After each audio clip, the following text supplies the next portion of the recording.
Redditors who work at remote places like forest officers, oil rig workers, etc., what creepy things have you noticed while at work? I used to work at a Boy Scout summer camp. Every week I had to take a big group of campers to a secluded spot for their wilderness survival badge where they had to build a shelter out of sticks, leaves, etc. and sleep in it overnight. The spot was only about 1/2 mile from the main camp, but we took them a circuitous route that made it seem really secluded. Anyways, on this one night all the campers had made their shelters, we had cooked dinner, and were all just sitting around the campfire. It was getting late, maybe 11 o'clock, so I sent all the campers to their shelters for the night and started cleaning up the fire. That's when we heard in the distance what sounded like church bells. They were pretty faint, but myself and my fellow staffers could definitely hear them.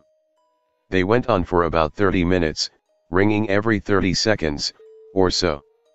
We were all a little creeped out, as there were no churches or towns within 20 miles of us.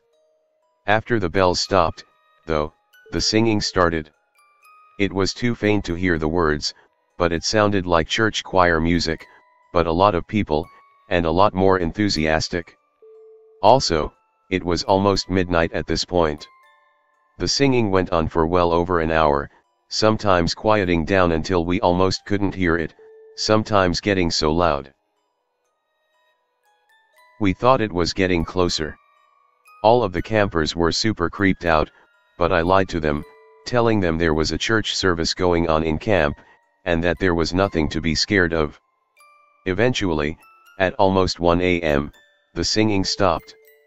I found out a few days later that there had been a large KKK rally only a few miles away that night, and that's what we had heard.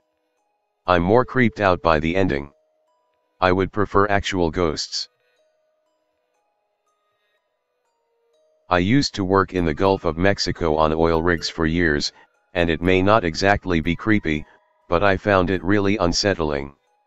In deep, open water, the water itself is really clear, so everyone can plainly see all the tuna and barracudas hanging around the rig waiting for the onboard cook to throw off whatever food waste he needs to. Every once in a while a huge great white shark would swim up from underneath and snatch a tuna, and it really took like less than a second. They're really scary. I worked for a guy that spearfished underneath the rigs out in the Gulf. He said it was perfect since there were tons of fish underneath, and the sharks would never go between the legs, just wait for a fish to leave. Plus the view was amazing, looking down and seeing nothing but abyss. He loved it. I can only imagine how scared I would be. I used to be a delivery driver, which doesn't sound very remote because it isn't. However, I did have to deliver to some pretty remote places. One time I delivered to a trailer park just barely inside our designated delivery zone, and it was very dark and poorly lit. I leave my car running and keep the headlights and inside lights on to go deliver the pizza. Upon returning to my car, I sit down in the driver's seat and look up to see a creepy old man standing less than 3 feet from my side of the car. He was just staring. It was the equivalent of a jump scare. I just started driving forward, had to do a U-turn to get out of the park.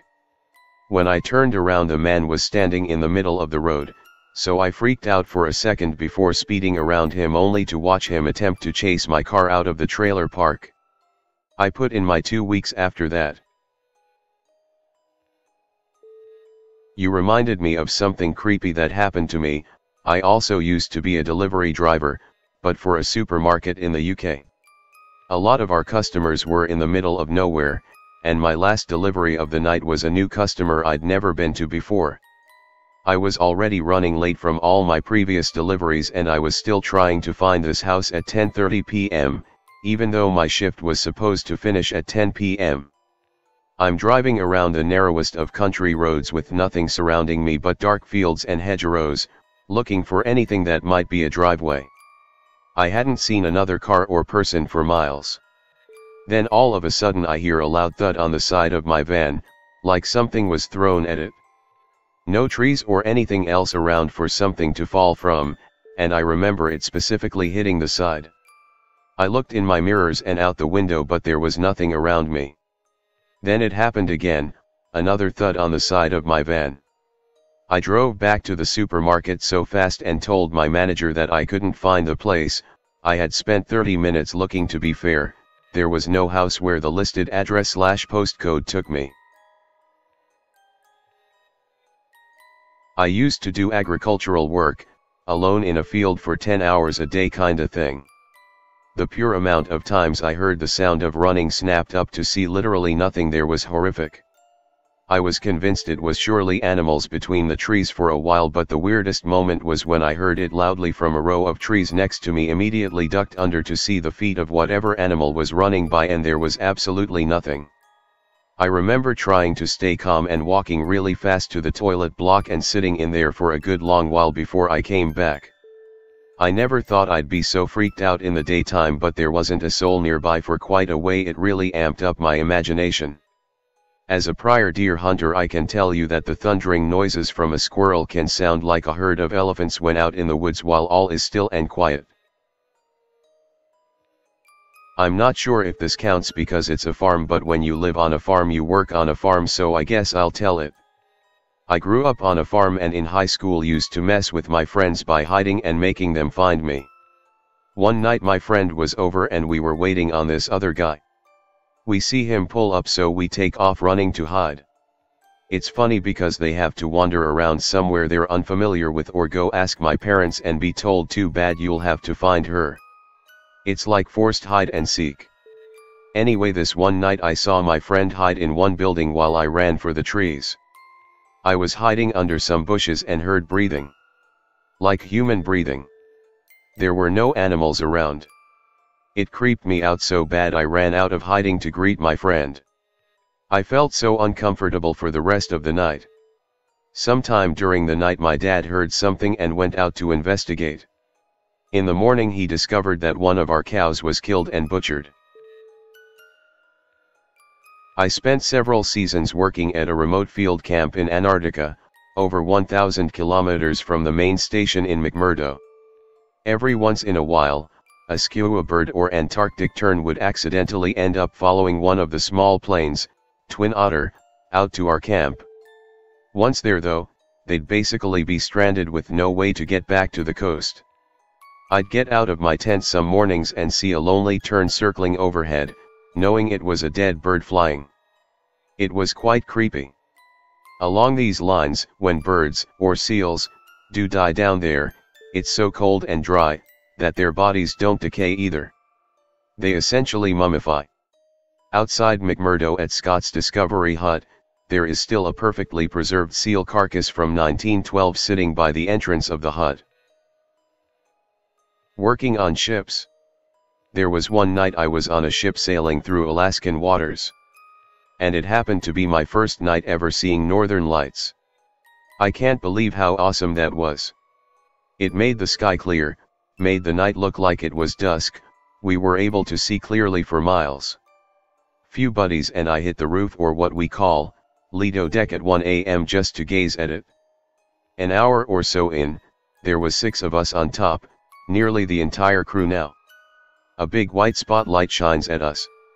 We were near land, but where the spotlight was above the water, and it wasn't low enough to be on a ship. This was very high up. It shined on us for about 15 to 20 seconds. Once the light turned off, we looked to see what it was. Saw nothing, no trace of an aircraft or anything. Couple minutes go by and the same light shined on us. This time it was on the other side of our vessel, above mountains. Still, unable to see what it was. We all saw it. We all have never seen any aircrafts hovering above these waters, especially at 2 a.m. We don't know what it was. We think it might have been some sort of silenced aircraft. The military was probably doing drills or something. But anyways, that was one of the weirder things to happen out on the ocean. I worked in a store once in a really small town that was always absolutely dead, a customer every hour or so, shifts all alone too, which I'm sure wasn't even legal, but hey. Anyway, it's a dark evening and I'm sat on Reddit as usual when I hear the door open. I look up and see the back of a man as he begins walking down the first aisle towards the tin foods, and he appears to be talking to someone on the phone. I think nothing of it and go back to Reddit. All of a sudden I get this intense smell of soil and earth. I look up and the man's approaching the counter and he's wearing some kind of overalls and his face and long gray hair and body is just covered in dirt. That's when I notice he isn't on the phone at all and is just talking to himself in this absolutely bizarre tone. He sounded like a cartoon elf or something. He's just sort of murmuring and doing this really weird hee sort of laugh. I'm just frozen solid, as he stood at the counter in front of me thinking I'm about to be killed when a policeman storms through the door. He asks if I'm okay, to which I don't respond because I'm just in a complete state of what the fuck is happening, tells the man to come outside, to which he starts murmuring gibberish and saying the words legal over and over again. They come grab the man and put him in the back of the police car, and that's the last I ever heard of it. I have no idea who he was, what was going on, but I have never been so afraid of another person before, you know, when you just sense a bad situation. So grateful the police showed up when they did.